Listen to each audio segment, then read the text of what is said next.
Le ministère de la Santé et du Développement social vole au secours des personnes déplacées internes. C'est à travers la remise d'un important lot de vivres et de non-vivres. Objectif, renforcer la résilience de cette population face aux effets de la crise sécuritaire. Idrissa Keïta et Souleymane Tebsougué depuis Mopti. 30 tonnes de vivres pour les personnes déplacées internes de Bandiagara. C'est un don du ministère de la Santé et du Développement social.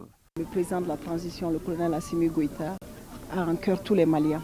Nous sommes dépêchés par lui et par le Premier ministre pour venir assister les populations de Bandiagara qui sont en détresse. Donc nous sommes venus avec 30 tonnes de vivres, 20 vont rester ici pour les déplacer d'ici, mais on va aussi en donner 5 tonnes à Koro et 5 tonnes à Bankas. Au total, 347 ménages de la région de Bandiagara bénéficient de cette solidarité du ministère de la Santé et du Développement social, occasion pour eux d'exprimer leur reconnaissance à l'endroit du donateur. Je me réjouis de cette remise.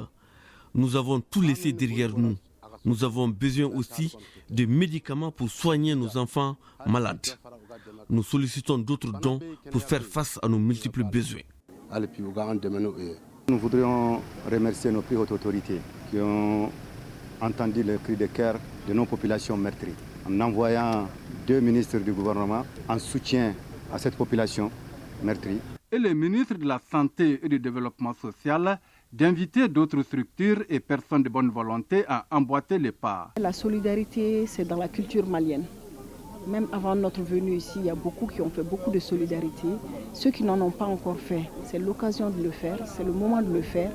Et pour le bonheur de ces populations qui souffrent, quitter son terroir, ce n'est pas du tout facile, aussi bien sur le plan physique, matériel que psychologique. La visite aux notabilités et du chantier de la maison des aînés du CCRF et la rencontre avec les personnels de la santé sont entre autres temps forts de cette mission du ministre de la Santé et du Développement social à Bandiagara.